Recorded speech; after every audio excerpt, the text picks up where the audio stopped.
Hello viewers, இன்றைக்கு யக்னா சமையலில் யக்னா ஸ்டைலில் கோப்பித்தூள் அரைச்சி காட்ட போகிறேன்.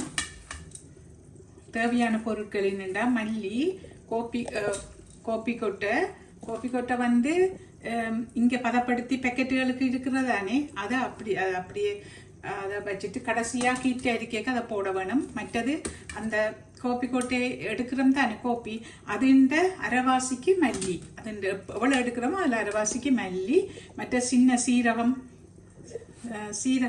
சிறிதளவு, மற்றது ஏலக்காய் கொஞ்சம், மற்றது வேர்க்கம்பு இவ்வளத்தையும் போட்டு முதல் சட்டியை சூடாக்கின உடனே இதை போட்டு வறுக்க வேணும்.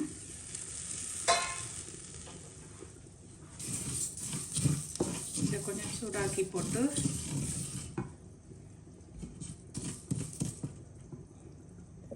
ஓகே வியூவர்ஸ், இப்போ இது சூடாகிக்குது, ஆக கருக்கக்கூடாது தானே. அப்போ இது ஓரளவு சூடாகி இப்படி வரைக்குள்ளேயே அடுப்பை நிப்பாட்டிடணும்.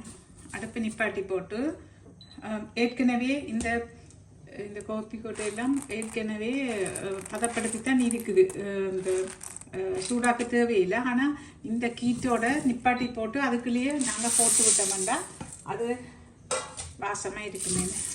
அப்புறம் அப்படியே நல்லா ஆறுனா பிறகு அரைக்க வேணும். இதுக்குள்ள நாங்கள் ஊரில் யாழ்ப்பாணம் முறைப்படி செய்கிற கோப்பித்தூளில் கொஞ்சம் சீனி இருக்குத்தானே, சீனி கொஞ்சம் போட்டுக்கணும். அந்த சுட்டோட கொஞ்சம் சீனி போட்டுக்கிறோம்.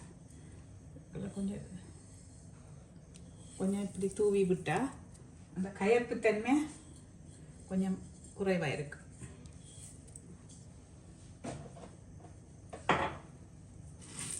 இப்படியே இந்த கீட்டிலேயே இதை இப்படி கொஞ்சம் ஆட்டி வறுத்து போட்டு அதில் இது இருக்கிற வறுத்தபடியாக அது நாங்கள் திரும்ப வறுக்க தேவையில்லை. அடுப்பை நிப்பாட்டி போட்டு பிறகு நல்லா ஆறுனா பிறகு இதை தூளாக அரைத்து போட்டு கோப்பி தண்ணி கொதிக்க வச்சுட்டு கோப்பி விட்டு குடிக்கலாம். யாழ்ப்பாணத்து கோப்பித்தூள் இதிலேருந்து செய்கிறது நல்ல சுகமாக இருக்கும். நான் அரைத்து போட்டு காட்டுறேன் நிச்சயத்தை. இப்போ இந்த கோப்பிக்கு வேர்க்கம்பு இருக்குது தானே, வேர்க்கம்பு போடுறது நல்லது. ஏனெண்டா அந்த உடம்பு நோக்கள், இதுக்கு குளிர் பிரதேசங்கள் வாழ்கிற ஆக்களுக்கு இந்த இப்படி அரைக்கிற கோப்பித்தூள் மிகவும் நல்லது. ஏனெண்டா இந்த வெப்ப நேரங்களில் இப்படி தேவையில்லை, குளிர் நேரங்களில் இப்படி அரைக்கிறது நல்லது. மற்ற நாளெல்லாம் மற்ற காஃபே, இந்த குடிக்கிற காஃபே குடிக்கலாம். இந்த குளிர் டைமில் இப்படி குடிக்கிறதா நல்லது. ஓகே வியூவர்ஸ், இப்போ கோப்பியெல்லாம் அரைச்சி இப்போ அடித்தட்டில் அரைக்கிறேன்.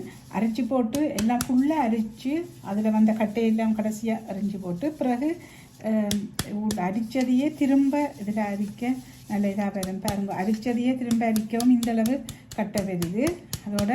இதோட முடிஞ்சுது. இப்போ யக்னா ஸ்டைல் கோப்பி அரைச்சி முடிச்சுட்டேன். இது கொஞ்சம் ஆற வேணும். என்னென்னா பாக்ஸுக்குள்ளே உடனே போட்டால் கீட்டாக இருக்கும், கொஞ்சம் கீட்டு இருக்கும். அதால் கொஞ்சம் ஆறுறதுக்கு ஒரு கொஞ்சம் நேரம் இதில் வச்சு போட்டு அப்புறம் பாக்ஸுக்குள்ளே போட்டு வைப்பேன். இப்போ யாழ்ப்பாணத்து முறைப்படி அரைச்ச கோப்பி தூள் ரெடி. ஓகே வீவர்ஸ், ஓகே, இந்த வீடியோவை நீங்கள் பார்த்துருந்தா இந்த லைக் பண்ணுங்கோ, ஷேர் பண்ணுங்கோ, கமெண்ட் பண்ணுங்கோ, சப்ஸ்கிரைப் பண்ணுங்கோ. ஓகே, பாய்.